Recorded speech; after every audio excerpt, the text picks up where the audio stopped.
A paz do Senhor, meus irmãos, é um prazer enorme estar com vocês aqui neste domingo, que nós possamos aproveitar esse momento para vermos em comunhão com os nossos irmãos, e assim nós iremos começar o nosso culto com uma oração. Senhor Jesus Cristo, em Tua santa presença estamos para glorificar e exaltar o Teu nome. Pedimos que onde quer que nós estejamos, seja em nossa casa, na casa de algum parente, estamos para louvar e engrandecer a Ti. Pedimos que a Sua graça e Sua bondade seja estendida sobre nós. Receba o nosso culto e o nosso louvor, para a glória do Seu nome, em Cristo Jesus. Amém. O Ministério de Louvor Semear cumprimenta cada um dos irmãos que estão aí em suas casas, cultuando ao Senhor conosco. A palavra do nosso Deus fala que onde estiver 2 ou 3 reunidos em nome do Senhor, ali o Senhor está no meio deles. Eu creio que tudo está no controle das mãos de Deus e que nada pode fugir do controle das mãos dele. E o Senhor sabe de tudo. Ele está presente aí na sua casa, Ele está presente aqui. Então aproveite esse momento que você tem com sua família para fortalecer os laços familiares, para consagrar a sua casa ao Senhor, para consagrar a tua família ao Senhor. E vamos adorar a este Deus tão bom, que tem o controle de tudo em suas mãos, aquele que é digno, que é poderoso, que é maravilhoso, aquele que faz infinitamente mais, além daquilo que nós pedimos ou pensamos, o Senhor que sonda os nossos corações e nos conhece, aquele que deu seu Filho por amor a nós. Eu quero te dizer nessa noite que você é escolhido do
Uma vez mais, quero cumprimentar os irmãos com a paz do Senhor, irmãos. Por favor, abra sua Bíblia no Evangelho de Jesus, escrito por João. Capítulo 7, versículos 37 e 38. João, capítulo 7, versículos 37 e 38. A minha versão é a corrigida e ela diz assim: E no último dia, o grande dia da festa, Jesus pôs-se em pé e clamou, dizendo: Se alguém tem sede, que venha a mim e beba. Quem crê em mim, como diz a Escritura, rios de água viva fluirão do seu interior. E no último dia, o grande dia da festa, Jesus pôs-se em pé e clamou, dizendo: Se alguém tem sede, que venha a mim e beba. Quem crê em mim, como diz a Escritura, rios de água viva fluirão do seu interior. Senhor Jesus, estamos querendo te agradecer pela oportunidade que temos de estar cultuando a Ti, glorificando a Ti. Obrigado pela oportunidade que o Senhor nos concede de, mesmo por meios distintos, estamos em comunhão com nossos irmãos. Pedimos que a sua graça esteja sobre nós, que os nossos corações possam vir a ser aquecidos pela mensagem do Evangelho, e assim nós possamos ter a nossa fé renovada e a nossa esperança viva para a glória de Cristo. Amém. A igreja que está em sua casa é uma oportunidade de nós cultuarmos juntos e glorificarmos a Cristo Jesus. Quando nós lemos o Evangelho escrito por João, nós sabemos que o Evangelho de João tem como principal objetivo apresentar Jesus Cristo como Deus. O principal objetivo de João é apresentar Jesus como Filho de Deus. Então, quando nós lemos todo o Evangelho de João, nós vemos que em cada capítulo nós vemos facetas dessa divindade no próprio Cristo. Por exemplo, no capítulo 1, Jesus Cristo é apresentado como Logos, o Verbo de Deus. Também no capítulo 1, ele é o Cordeiro de Deus que tira o pecado do mundo. No capítulo 2, é aquele que transformou a água em vinho, fazendo alusão ao gênero humano. Jesus nos transformou da água para o vinho. No capítulo 3, ele é o Filho unigênito. No 4, ele é a água que jorra para a vida eterna. No 5, ele é o Filho de Deus. No 6, ele é o pão da vida. No 7, como nós lemos, ele é a água da vida. No 8, ele é pré-existente, pois antes que Abraão existisse, Jesus Cristo já era Deus. No 9, ele é reafirmado como Filho de Deus. No 10, ele é o bom pastor. No 11, ele é a ressurreição e a vida. No 12, ele é a luz do mundo. No 13, ele fez servo e é servo entre os servos. No 14, ele é o caminho, ele é a verdade e ele é a vida. No capítulo 15, ele é a videira e nós somos os ramos. No 16 e no 17, Jesus Cristo é apresentado como Deus. Se eu pudesse escrever as palavras de João na parede do meu quarto, com certeza eu faria, com letras garrafais, para que eu sempre pudesse me lembrar que aquilo que eu preciso, Jesus é para mim. Aquilo que eu necessito, Ele é para mim. Se eu tenho fome, Ele é o pão da vida. Se eu tenho sede, Ele é a água da vida. Se eu preciso que Ele me guie, Ele é o meu bom pastor. Se minhas noites estão escuras, Ele é a luz do mundo. Jesus é aquilo que Ele oferece. Aquilo que Ele oferece, Ele é revelado a nós. Nós estamos diante de um texto com um conceito histórico e profundidade histórica tremenda. Nós estamos aqui no capítulo 7 de João, na festa dos tabernáculos, a festa das tendas. Passaram-se as duas festas anteriores, que era a festa da Páscoa e a festa da colheita do Pentecostes. E agora nós estamos na terceira festa, a festa mais importante da história de Israel, onde o povo celebrava não somente a libertação do Egito, mas eles rememoravam os dias de deserto que tiveram, mas sempre a constância de Deus em suas vidas. E o que consistia a festa dos tabernáculos, a festa das tendas? Quando nós olhamos para a história, nós sabemos que o povo saía de suas casas, peregrinava até Jerusalém, salmodiando os salmos dos degraus, glorificando a Deus e exaltando e enaltecendo aquele que era, aquele que é e aquele que há de vir. E eles chegavam até Jerusalém. Chegando em Jerusalém, eles reuniam-se em tendas, habitavam em tendas por 7 dias. E durante todos esses dias eles refaziam um ritual. Os sacerdotes entravam no templo do Senhor, enchiam os vasos, pegavam os templos que estavam no vaso do Senhor, os vasos que estavam no templo, iam até o tanque de Siloé, enchiam no tanque de Siloé, retornavam ao templo e derramavam sobre o altar e diziam: vós com alegria tirareis água das fontes da salvação. Eles faziam isso por 7 dias, recitando Isaías capítulo 12, versículo 3. Mas no último dia, o apogeu da festa, eles repetiam esse ritual 7 vezes. Pegavam os vasos do templo, iam ao tanque de Siloé, enchiam, retornavam ao templo, derramavam, e todos com uma voz uníssona diziam: vós com alegria tirareis água das fontes da salvação. O povo estava todo encharcado com as águas de Siloé, mas então ouviu-se uma voz. No meio daquele apogeu e daquele clímax, ouviu-se uma voz, dizendo: se alguém aí tem sede, que venha a mim e beba. Quem crê em mim, como diz a Escritura, rios de água viva fluirão do seu interior. Entenda que ele fala Escritura no singular, porque a Bíblia de Gênesis a Apocalipse apresenta Jesus Cristo. De Gênesis a Apocalipse a história é a mesma. Todos são salvos pela graça. De Adão até todos nós, todos seremos salvos pela graça. Esse é o convite do Evangelho a nós nessa noite. Neste domingo eu quero que você entenda que Jesus Cristo está deixando bem claro para mim e para você que Ele está nos convidando a saciar os nossos desejos e anseios nele. Por isso ele diz a Escritura, porque é toda uma história, uma narrativa, de Gênesis a Apocalipse, tudo é sobre Jesus. E ele nos convida dizendo: olha, se você tem sede, venha a mim e beba, e se você crê em mim, rios de água viva vão fluir de dentro de você. Como diz Santo Agostinho de Hipona, somente o Criador pode satisfazer a criatura. Nada e nem ninguém pode nos satisfazer, a não ser o nosso Cristo, o nosso Redentor, o nosso sustentador. Mas veja que Jesus aqui não somente cumpre a profecia de Isaías capítulo 12, versículo 3, mas ele faz um convite. Olha o que ele diz a nós. Ele diz: se alguém. Ele não determina a pessoa, mas ele fala: se alguém. Pode ser alto, pode ser baixo, pode ser um doutor, um analfabeto, pode ser um latino, um asiático, um europeu, um africano, pode ser qualquer classe social. Se alguém, independente de quem você é, independente do seu passado, independente das suas expectativas, Jesus Cristo está lhe convidando para banquetear na graça, banquetear nele. É justamente esta ideia do que ele nos é apresentado aqui. Se alguém, ou seja, a graça é democrática. A graça não faz alusão de pessoas, a graça não faz acepção de pessoas, não importa o que você fez, não importa de onde você vem, quem foram seus pais, qual o seu CEP, qual a sua classe social, a graça lhe convida para ter um banquete cotidiano e ordinário. Nós lemos João capítulo 3, versículo 16, que é o textuário da Bíblia, porque Deus amou o mundo de tal maneira que deu seu Filho unigênito, para que todo aquele que nele queira não pereça, mas tenha vida eterna. Todo aquele, independentemente de quem você é. A graça não faz distinção, a graça lhe convida, a graça é um convite pessoal e universal a todos nós. Nós lemos a narrativa de Filemon. No livro de Filemon nós vemos 3 personagens principais. O primeiro deles é Paulo, um fariseu, um homem que tinha uma vida consagrada a Deus. Nós vemos também um homem chamado Onésimo, que era servo de Filemon, e esse Onésimo possivelmente era um defraudador, alguém que enganou, alguém que roubou. Nós vemos Filemon, um homem próspero, um homem abastado. Então nós vemos 3 personalidades distintas e 3 classes sociais distintas.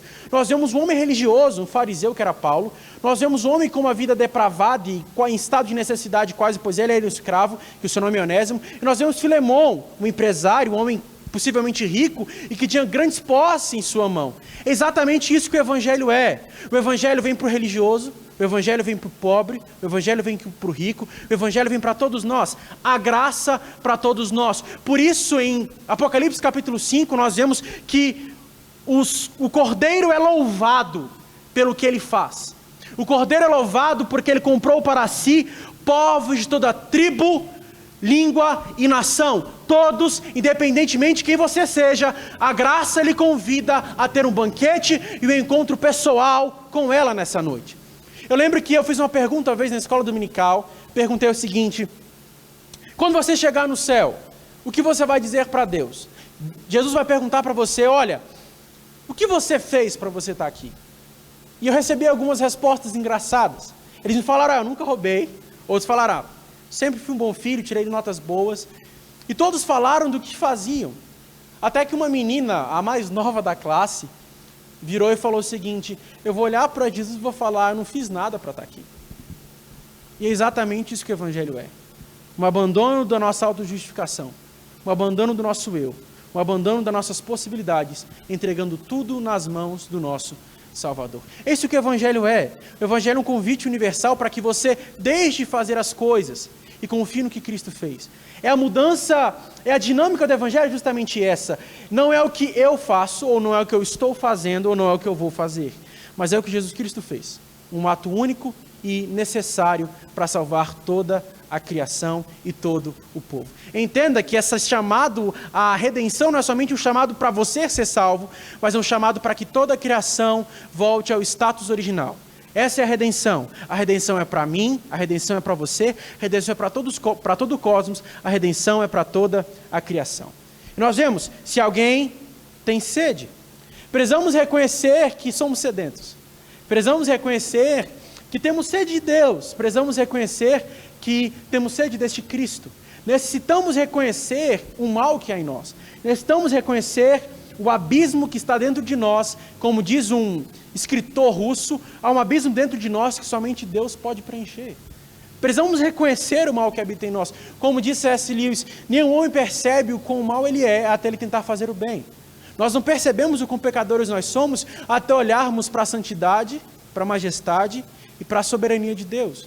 Não percebemos o quão pecadores nós somos até nós fazemos uma introspecção e percebemos o abismo e o mal que habita em nós. O pecado é como a nossa barba. Você pode fazer a sua barba hoje. Eu mesmo estou precisando fazer a minha barba, ela está grande. Mas você pode fazer a sua barba, no outro dia ela vai nascer de novo. Assim é um pecado que está em nós. Você pode tomar um banho na graça hoje, mas todos os dias o pecado vai estar batendo a porta do seu coração. Por isso nós precisamos entender que a graça é um convite universal e pessoal, mas a graça também é um convite ao reconhecimento. Ele diz, se alguém tem sede, precisamos reconhecer a sede que temos. Nós não podemos fazer como o fariseu fez. Chegou no templo e disse consigo, graças eu te dou, Senhor, porque eu não sou como este miserável, este publicano. Não, eu dizimo tudo que tem, jejum 2 vezes na semana, sou um homem correto, um homem íntegro. Eu sou bom no que eu faço. Eu sou um homem santo, um homem separado para o Senhor. Nós vemos o publicano, ele estava distante, estava longe, ele nem sequer olha para o templo de cabeça baixa e fala, tem misericórdia de mim, pecador. E Jesus faz uma pergunta, qual deles foi justificado? E ele já responde em seguida, foi justificado aquele que reconheceu o mal que habitava dentro dele. Não vá você achando que você vai viver uma vida de santidade constante, onde você não vai mais pecar, porque isso é impossível. Como diz Martim Lutero, eu achei que havia matado o velho homem nas águas do batismo, mas não é que o miserável sabia nadar. Então todos os dias eu tenho que matá-lo. É impossível que nós evitemos que uma árvore, melhor dizendo, um pássaro passe em nossa cabeça, mas é possível a gente evitar com que ele faça um ninho em nós.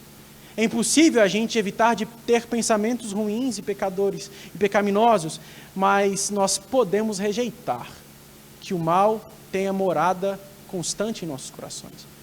Podemos resistir a uma vida de iniquidade, uma vida de transgressão. Por isso Jesus diz, se alguém tem sede, então reconheça o pecado que há em você. Reconheça o quão mal você é. Leia a sua Bíblia, leia as Escrituras, isso vai revelar a você, como um raio-x. Quando nós lemos a Bíblia revela o mal que há em nós. Como diz Santo Agostinho, feriste-me com tua palavra, e então eu te amei.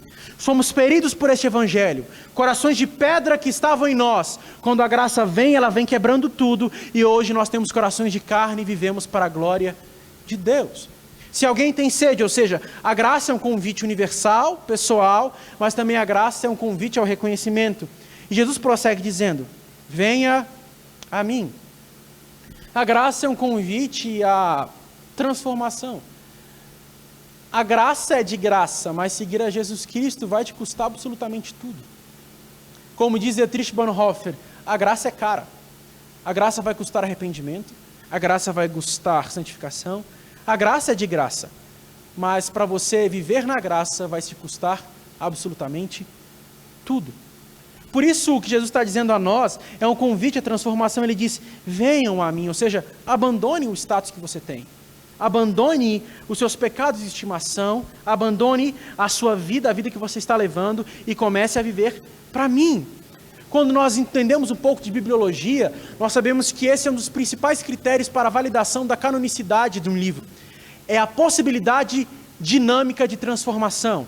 Quando nós entendemos o poder da graça, a graça transforma os nossos corações. É impossível seguir a Jesus e permanecer da mesma maneira. É impossível seguir Jesus e continuar cometendo erros e atrás de erros, sem mudança e sem nem sequer sentir-se incomodado pelo pecado que há em você. Por isso Jesus disse, venha a mim, abandone, porque para passar pela catraca da graça, não dá para passar com bagagem nas costas. Para passar na catraca da graça, tem que abandonar os seus trapos e as roupas que você carregava. Se você já viu o filme do Peregrino, você vai entender muito bem essa ideia que eu quero passar para você, essa ilustração. Quando o peregrino ele chega aos pés da cruz, ele carregava um fardo em seus ombros, mas quando ele chega aos pés da cruz, ele joga aquele fardo no chão, e então logo em seguida o Espírito Santo vem e dá para ele uma armadura, dá para ele vestes novas. O que Paulo escreve para nós, aos Efésios, é justamente isso. Ele diz, dispam-se, tirem as roupas do velho homem e revistam-se da armadura de Deus. O que Jesus está falando para nós hoje é o seguinte, pare de fazer o que você está fazendo. E confie que a graça pode mudar você. Não é você que vai se automudar, mas é a graça que vai transformar você. Por isso ele diz, venha a mim. Ou seja, largue aquilo que você está fazendo, abandone o seu eu, abandone a sua vontade, abandone aquilo que te escraviza. Tem 3 tipos de homens. Tem os libertinos, tem os legalistas e os salvos. Os libertinos vivem para a sua própria satisfação. Os legalistas dão para Deus aquilo que Deus quer. E os salvos não vivem mais para si, mas vivem para a glória de Deus. Eles morreram para si e agora vivem para Deus. Por isso Jesus está dizendo para mim e para você nessa noite algo muito claro. Vista-se, revista-se da armadura de Deus. Coloque os cintos da verdade. Coloque o capacete da salvação, a couraça da justiça, o escudo da fé. Calce seus pés na preparação do evangelho da paz e aprenda a defender a sua fé através da espada da salvação, que é a palavra de Deus. E ele diz, se alguém tem sede, venha a mim. Ou seja, é um convite de transformação. Mas ele diz, venha a mim, não para você ser rico, não para você ter prosperidade, não para as coisas darem certo na sua vida, mas venha a mim porque Jesus é a recompensa do evangelho. Ele é o que precisamos. Jesus é a recompensa do evangelho. Quando ele olha para Pedro e fala, e vocês, não vamos deixar também? Pedro responde, mas para quem iremos nós? Ele é a recompensa do evangelho. Ele é suficiente para nós. Ele é o tesouro em vaso de barro. Não é a minha capacitação, a minha capacidade de transformação, mas é o tesouro que está em mim. Por isso Paulo continua dizendo, nos versículos 8 e 9 do capítulo 4, da segunda epístola aos Coríntios, dizendo, em tudo somos atribulados, mas não angustiados, perplexos, mas não desanimados, perseguidos, mas não desamparados, abatidos, mas não destruídos. Mesmo que nós sejamos vasos frágeis e quebradiços, o tesouro está em nós. Há um poder em nós. A graça está em nós, atuando em nossos corações. Essa dinâmica de transformar a nossa vida, de transformar o nosso ser, há um poder em nós. Um poder que é mensurado como um tesouro, não uma riqueza que pode ser valorada, mas um tesouro que não pode ser contado. Este é o evangelho em nós. Este é o poder de Deus em nós, porque Jesus é suficiente. Foi cantado pelo Ministério de Louvor minutos atrás. A presença dele é tudo para nós. Jesus é suficiente. Jesus basta. Ele é tudo que precisamos. Ele é tudo que necessitamos. Para nossa salvação, nós precisamos de somente Jesus. Somente Ele pode nos salvar. Somente Cristo pode nos salvar. E então ele diz, se alguém tem sede, ou seja, é um convite universal e pessoal, venha a mim, ou seja, um convite à transformação, à mudança de vida, mas ele fala um convite à satisfação. Ele diz para nós, no final do versículo 37, beba. Beber não é molhar a mão, não é molhar o pé. Beber é algo que está entrando em você, dentro de você. Isso é crer. Crer não é achar que confia, crer não é ter expectativas, crer é ter Deus e Cristo e o Espírito dentro de você. Por isso ele diz, beba, ou seja, aposse-se da promessa que ele faz, aposse de mim. A grande questão é que nós vivemos em tempos onde buscamos satisfação em tudo e em qualquer coisa. Nós não bebemos de Cristo, nós apenas colocamos a nossa mão na água da vida, nós não bebemos dele, ou seja, não faz mudanças dentro de nós. Nós somos satisfeitos pelo que nós fazemos. Somos idólatras por natureza. Temos ídolos em nossos corações. Ezequiel faz uma demonstração clara para nós. Ele diz, sacerdotes, há ídolos em vossos corações. E ele prossegue dizendo para todo Israel, abandonem os ídolos. Paulo, escrevendo aos Tessalonicenses, ele fala, convertam-se dos vossos ídolos. Mas o que é ídolo? Idolatria não é somente você dobrar o seu joelho perante uma estátua. Esse conceito é muito vazio. Idolatria é tudo aquilo que requer sacrifícios. Tempo, pensamentos. Seu filho pode ser um ídolo. Sua família pode ser um ídolo. Sua empresa pode ser um ídolo. Suas finanças podem ser um ídolo. E eu digo isso porque nós vivemos em Brasília, gente. Nós nascemos na idolatria. O sonho de todo brasiliense é passar no concurso público. O sonho de todos nós é passar no concurso, ter estabilidade financeira. Então nós criamos o ídolo da estabilidade. Buscamos estabilidade, buscamos nosso pé de meia em tudo, porque nós temos ídolos em nossos corações. Só que se você entrou como um técnico do judiciário, você logo em seguida vai querer ser analista. Depois você vai querer ser juiz. Depois você vai querer ir para os TJs e ser um desembargador. Porque nós nunca nos satisfazemos com o que Deus é para nós. Nós queremos sempre o próximo passo. Nós queremos sempre algo a mais. Porque nós não estamos satisfeitos com Ele em nossos corações. Jeremias faz uma exortação para Israel, que eu acho que é a exortação mais clara para nós. Vocês cometeram 2 pecados. Vocês abandonaram o manancial de águas vivas e cavaram cisternas rachadas. Vocês abandonaram aquilo que pode satisfazer vocês, para tentar satisfazer com qualquer outra coisa que não seja o próprio Deus. O convite da graça a nós hoje é um convite à satisfação. Por isso pegue o martelo, o Evangelho de Cristo, e quebre os ídolos que há dentro de você. Uma coisa interessante que tem acontecido nos nossos dias que estamos vivendo, percebemos onde está a nossa esperança. Percebemos onde está a esperança. Falou, mas Jesus está voltando, exatamente isso. Se você é crente, salvo em Jesus Cristo, essa deve ser a sua esperança. Você não deve resmungar e falar, Jesus está voltando, mas deve glorificar e falar, Jesus está voltando, porque a nossa satisfação está nele. Lá não vai haver choro, não haverá tristeza, porque estaremos vivendo em plenitude com Deus. Só que a grande questão nossa é que nós queremos o céu, mas nós não queremos o céu em nossas vidas. Nós queremos o céu transcendente, mas não queremos o céu imanente em nós. Nós não queremos. Nós queremos e falamos, Senhor, vem o teu reino. Só que quando o reino dele vem, a gente pede logo para ele ir embora, porque não é do nosso jeito, não é da nossa forma. Mas Jesus está falando para você, beba. Ou seja, abrace o convite, entregue-se ao convite, doe-se àquele que está lhe convidando. Há como você morrer de sede junto à fonte das águas? Claro, só você beber outra coisa que não seja água. Quando você está com sede, você pratica um esporte, você vai para a academia, vai para o crossfit, joga futebol, basquete, qualquer coisa, você bebe Coca-Cola. Eu tinha um costume com os meninos aqui da igreja, nós após jogarmos basquete, nós bebíamos Coca-Cola, bebíamos Guaraná e etc. Aquilo saciava momentaneamente, mas quando chegava em casa a gente tinha que beber água. Assim é a nossa vida. Se nós bebemos outra coisa que não seja a água da vida, só vai provocar mais sede em nós. Tudo que não for Jesus é água salgada, gente. Só vai te dar mais sede. Por isso, o que Jesus fala para nós nessa noite é muito claro. Até quando você vai ter ídolos em seu coração tentando satisfazer-se neles, sabendo que só eu posso satisfazer você. Esse é o convite da graça para nós. É um convite pessoal e universal. É um convite ao reconhecimento do mal que é em nós. É um convite à transformação, ou seja, ir até Cristo, ser transformado por Ele. E o convite à satisfação. Satisfação onde nós abandonamos nossos ídolos e vivemos agora para servir aquele que nos libertou. Esse é o versículo 37.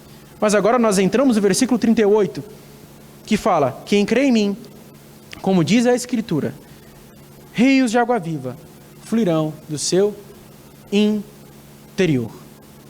Esse é um indicativo para nós. Entenda uma coisa, para você viver os imperativos da Bíblia, você precisa entender os indicativos. O indicativo para nós nessa noite é uma promessa. Olha, você vai beber da água da vida, mas agora você vai ser uma fonte de vida para outras pessoas. Você bebe da água da vida. O versículo 37 fala sobre a gente beber, mas o versículo 38 fala sobre a gente doar. Ou seja, você aceita o convite pessoal, universal, o convite ao reconhecimento, o convite à transformação e à satisfação. Agora você começa a ser fonte de bênção para outras pessoas. Você sabe da história de Abraão? Acho que você sabe. Deus diz a Abraão: Abraão, e tu serás uma bênção. Deus não diz: Abraão, você vai ser abençoado, mas Ele diz: você vai ser uma bênção. Isso é Evangelho. O Evangelho não é sobre você ter bênçãos. O Evangelho é sobre você ser abençoado pela graça e agora ser bênção para outras pessoas que desconhecem tamanha graça. Isso é o Evangelho. Deus se fazendo homem para que homens pudessem vir a ser filhos de Deus. Deus submetendo a servidão para que servos pudessem vir a servi-lo futuramente. Essa é a pregação do Evangelho. É um mendigo dizendo ao outro de encontrar pão. É um sedento dizendo ao outro de encontrar água. É um pobre dizendo ao outro de encontrar riquezas. É um pecador dizendo ao outro onde encontrar perdão. É um homem dizendo a outro homem que somente o Filho de Deus, o Deus homem, pode salvar a minha e a sua vida. Isaías 44, verso 3 é uma promessa, versículo 3 é uma promessa para nós. Ele diz: e derramarei água sobre o sedento. Será que nós temos sede de Deus? Será que a nossa sede realmente é de Deus? Porque se a nossa sede é de Deus, eu quero fazer um paralelo com você com o versículo de número 5. Se alguém tem sede, venha a mim e beba. O convite que Jesus faz para nós no capítulo 7 de João. E agora entenda esse paralelo que existe entre o capítulo 44 e o capítulo 5 de Efésios, fazendo essa junção com o versículo que nós lemos aqui, versículo 37 do capítulo 7 de João. Você tem sede, então você recebe a água. Mas agora o capítulo 5 de Efésios diz: não se embriaguem com vinho em que há contenda, mas enchei-vos do Espírito Santo. Sabe qual a relação entre esses três versículos? Todos estão na voz passiva. Ou seja, não é você que se enche, mas é você que deixa ser enchido. Essa é a correlação entre os três versículos. Você tem sede, então você é enchido por esta graça, é enchido por esse Espírito, e então há resultados desse enchimento. Basta você ler o capítulo 5, versículo 19 e 20 de Efésios. Primeiro, o resultado de uma vida de enchimento do Espírito é a comunhão. Termos comunhão uns com os outros. O Evangelho é justamente isso. Homens que tinham sede, mas que hoje são usados por Deus para saciar a sede de outras pessoas. Paulo estava em Malta, teve sua mão picada por uma víbora. Mesmo com essa mão picada e doendo, essa mão estava sendo usada por Deus para curar outros enfermos. Mesmo com a dor na sua mão e possivelmente sentindo calafrios por causa do veneno, ele estava curando outras pessoas. Nós não podemos dar ao mundo aquilo que o mundo quer, nós precisamos dar ao mundo aquilo que o mundo precisa. Nós olhamos para a narrativa que está lá em Atos, nós vemos que havia um coxo que estendia as mãos para Pedro e João dizendo: ei, me dá um pouquinho de esmola. Ele queria esmolas. Só que Pedro olha para ele e fala: nós não temos aquilo que você quer, mas nós temos aquilo que você precisa. O nome de Jesus Cristo Nazareno levanta e anda. O mundo quer esmolas, mas o mundo precisa de Jesus. Durante esses dias de isolamento que eu e você estamos vivendo, que nós possamos ser fonte de bênção para as outras pessoas. Ah, mas como posso ser fonte de bênção para alguém? Sabe, para suas redes sociais. Publique algo que vivifique a fé de alguém. Sabe, o seu celular, que você usa basicamente para o seu WhatsApp, você não liga mais para ninguém. Volte a ligar para as pessoas. Converse com as pessoas. Converse um com o outro. Dialogue falando do que Cristo é para nós. Eu estava hoje na minha casa, estava orando e pedindo a Deus a direção sobre o que iria pregar. De repente um amigo meu me liga. Ele é enfermeiro, ele trabalha na área da saúde, ele trabalha diretamente com pessoas infectadas. E eu falei, mano, eu tenho orado muito por você. Eu tenho orado muito pela sua vida. E ele falou, assim como você ora pela minha vida, eu quero orar por você agora. E ele começou a orar por mim. Quando eu vi, estava com os meus olhos totalmente tomados pelas lágrimas, porque o Evangelho é isso. É mesmo em nossa fraqueza, nós estamos apontando para a fortaleza que é o nosso Cristo. Que nós possamos entender que nós bebemos de Cristo, nós cremos neste Cristo, e então nós somos fonte de vida para outras pessoas. Portanto, eu quero te convidar a gastar a sua vida para o bem da outra pessoa, para a pessoa que está do seu lado, para o seu parente, para o seu vizinho. Gaste a sua vida para o bem do próximo.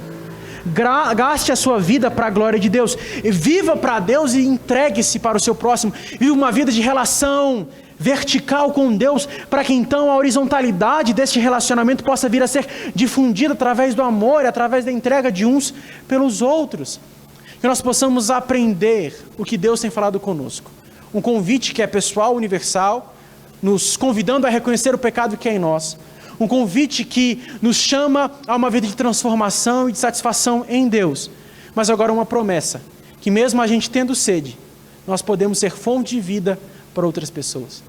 Ontem você tinha sede, mas hoje pela graça de Cristo Jesus, você é fonte de vida para as outras pessoas. Ontem sedentos, mas hoje fonte de vida para outras pessoas. Tínhamos sede, mas agora quando bebemos de Cristo, podemos abençoar aqueles que tanto precisam de nós. Quero orar com você. Jesus,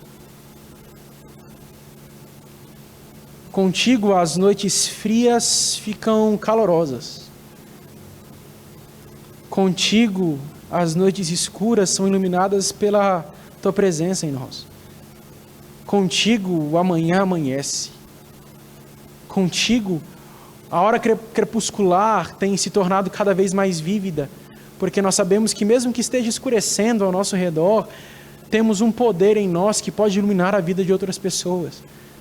Jesus, mesmo que tenhamos necessidade de estar próximos uns dos outros, que este Evangelho nos aproxime, que possamos aproximar uns dos outros, mesmo que não seja em termos afetivos, mas que seja abençoando um ao outro. Jesus, Tu és a nossa fonte. Nós bebemos do Senhor. Bebemos daquilo que o Evangelho diz para nós. Agora nos ajude a abençoar outras pessoas. Dai-nos estratégias para abençoar outras pessoas. Que nós possamos, nesses dias de isolamento, ser igreja para a nossa casa. Sendo igreja para a nossa casa, nós possamos vivenciar os nossos dons. Frutificar o fruto do Espírito. Que nós possamos viver para ajudar um ao outro. Jesus, que nesses momentos de tamanha dificuldade, nossa esperança esteja em Ti. Nossa esperança esteja no Senhor. Nossa esperança esteja ataviada na cruz. Que nós possamos esquecer o foco das reportagens, mas lembrar que o Senhor está no controle de tudo e de todos. Jesus, nossa alma tem sede de Ti. Então te peço onde quer que essa pessoa esteja vendo este culto. Invada o coração dela agora, trazendo paz, trazendo alegria, trazendo transformação, satisfação. Jesus, que nós possamos entender que o Senhor é a recompensa do Evangelho. E assim nós possamos viver para a glória do Seu nome e abençoar as outras pessoas. Em nome de Jesus nós oramos, te agradecemos. Amém, amém e amém. Gostaria de dar alguns recados a vocês. Lembre-se de estar contribuindo e ofertando na casa do Senhor. Já há muitas pessoas pedindo e necessitando de nossa ajuda, de nossa oferta. Então, ajude e colabore com o próximo. Oferte se você pode ofertar, contribua se você pode contribuir. Além disso, lembre-se, fique em casa. Se você pode ficar em casa, fique em casa e desfrute da comunhão com o seu familiar. Lembre-se, a igreja está na sua casa. Que Deus te abençoe grandemente, abençoe a sua família e que você possa cada vez mais ser relevante na vida do seu próximo. Em nome de Jesus. E Deus nos abençoe. Foi um prazer estar com vocês. Amém.